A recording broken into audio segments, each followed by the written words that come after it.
plenário homenageia o poeta Manuel de Barros. Comissões do Senado serão instaladas esta semana. E projeto impede companhias aéreas de cobrar pelas bagagens. Boa noite. Nesta semana, a maioria das comissões permanentes do Senado retoma as atividades quase um mês e meio depois do início dos trabalhos legislativos. Mas ainda não há acordo sobre o comando de todas elas. Eu fiz o levantamento junto aos partidos. Pelas comissões passam todos os projetos de lei. Elas são o lugar da análise e do debate mais profundos e até podem decidir o destino final das propostas. O Senado tem 13 comissões permanentes, mas desde a abertura dos trabalhos, no início de fevereiro, apenas a de Constituição e Justiça foi instalada sob a presidência do PMDB, maior bancada da Casa. No plenário, os senadores cobraram providências. Há 3 semanas, nós estamos debatendo e discutindo a questão da formação das comissões técnicas e da presidência das comissões no Senado Federal. A gente fica pela manhã todo mundo que nem zumbi, procurando o que fazer, quando nós poderíamos estar nas comissões trabalhando normalmente. Um dos motivos do atraso é uma divergência no critério de composição das comissões. Elas são divididas entre os partidos de acordo com o tamanho das bancadas. O regimento do Senado manda levar em conta a composição partidária da última eleição. Mas bancadas que cresceram de lá para cá insistiram em usar como referência o tamanho atual.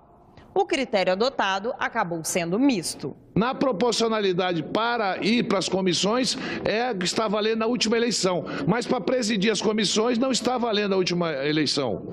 Está valendo o que tem número de senadores agora. Conversa dali, negocia daqui. Depois de muitas reuniões, os líderes indicaram senadores que vão compor as outras 12 comissões permanentes do Senado.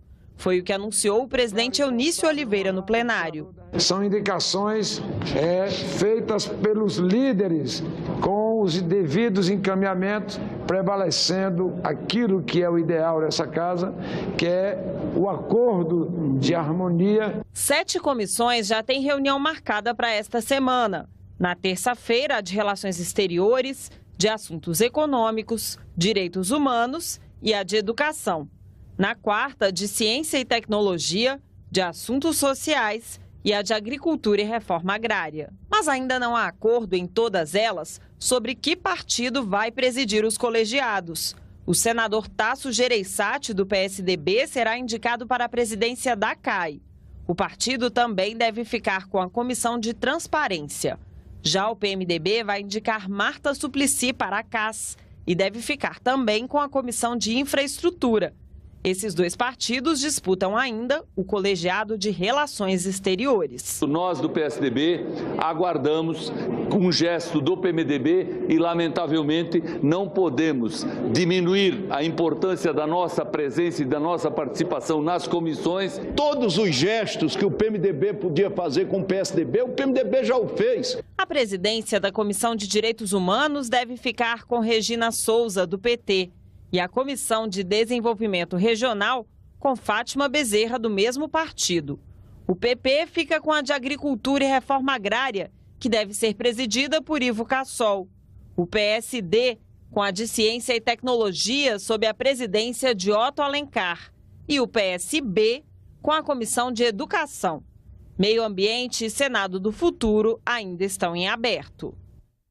O centenário de nascimento do poeta mato-grossense Manuel de Barros foi comemorado hoje em sessão especial no Senado. Alfabetizado aos 6 anos por uma tia, Manuel de Barros usou as letras por mais de 9 décadas para deixar uma marca na literatura brasileira. Considerado o maior poeta brasileiro por Carlos Drummond de Andrade e falecido em 2014 aos 97 anos, o mato-grossense foi homenageado em sessão especial no plenário do Senado. Quando Manuel partiu, no dia 13 de novembro de 2014, deixou um imenso legado. Um manancial de palavras só comparável à biodiversidade do Pantanal. A produção de 28 livros publicados, fora aquele levado pela polícia política em sua juventude, mostra muito bem o poder criativo e a capacidade de trabalho do nosso poeta. Os senadores destacaram o papel de Manuel de Barros como poeta do Pantanal, mas também era um cosmopolita. Certa feita ele falou sobre a força das manifestações artísticas. Disse: conheça o mundo, leia os grandes poetas, os grandes escritores. Nunca passe correndo por uma obra de arte. Você só poderá ser grande se conhecer os grandes. Era talento e era simplicidade. Uma coisa rara de se ver em um homem só. Só começou a receber parte de seus direitos quando passou a ganhar prêmios de entidades conhecidas no mundo literário.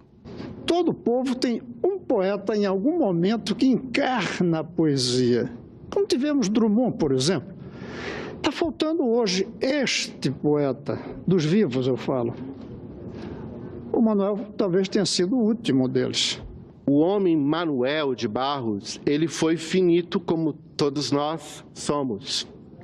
Mas a sua obra, pautada na criatividade, pautada na ousadia das palavras e também neste belo sorriso que os senhores e as senhoras podem perceber, permanecerão para sempre, geração após geração. A Justiça Federal de São Paulo concedeu hoje liminar que impede que as companhias aéreas passem a cobrar pelas bagagens. A cobrança foi autorizada pela ANAC e passaria a valer a partir de amanhã. Uma proposta do Senado pretende resolver de vez a questão, mas ainda aguarda votação na Câmara. Pelas regras atuais, existe franquia de uma bagagem de 23 quilos nos voos domésticos. Nas viagens internacionais, o limite é de 2 volumes de 32 quilos. Em 14 de dezembro passado, a ANAC editou uma resolução acabando com a franquia. A medida entra em vigor nesta terça-feira, 14 de março, e a maioria das empresas aéreas já anunciou que vai cobrar de quem despachar malas. O argumento das empresas e da ANAC é o de que a medida vai permitir a redução das tarifas para quem só levar a bagagem de mão, desde que esta tenha no máximo 10 quilos. Em dezembro, um dia após a resolução da ANAC, o Senado aprovou um decreto legislativo de autoria do senador Humberto Costa, anulando a cobrança das bagagens. O decreto legislativo é um instrumento usado pelo Congresso quando entende que um órgão não tem poder para tomar certas medidas. Mas para entrar em vigor, é preciso aprovação nas duas casas. Por isso, um grupo de senadores tem pressionado a Câmara a votar a proposta. O que vai acontecer, na verdade, é um aumento da taxa de lucro das empresas. Como no Brasil, nos últimos anos, houve uma maior democratização do uso do meio de transporte aéreo, isso, sem dúvida, vai fazer com que muitas pessoas fiquem impossibilitadas de viajarem de avião. A ANAC fez algo sem discutir adequadamente com a sociedade e também com o Senado. O Senado é que é a casa onde nós temos aqui a indicação dos conselheiros da ANAC. Nós temos que começar a implementar esse projeto em voos curtos, Ponte Aérea, Rio-São Paulo, porque isso funciona em voos curtos. Mas num país continental como o nosso, Norte, Nordeste, regiões mais distantes, é um custo a mais, com certeza, para o consumidor que já paga uma passagem caríssima. Você terá outras notícias a qualquer momento na nossa programação e também na página da TV Senado na internet. Obrigada pela companhia e boa noite.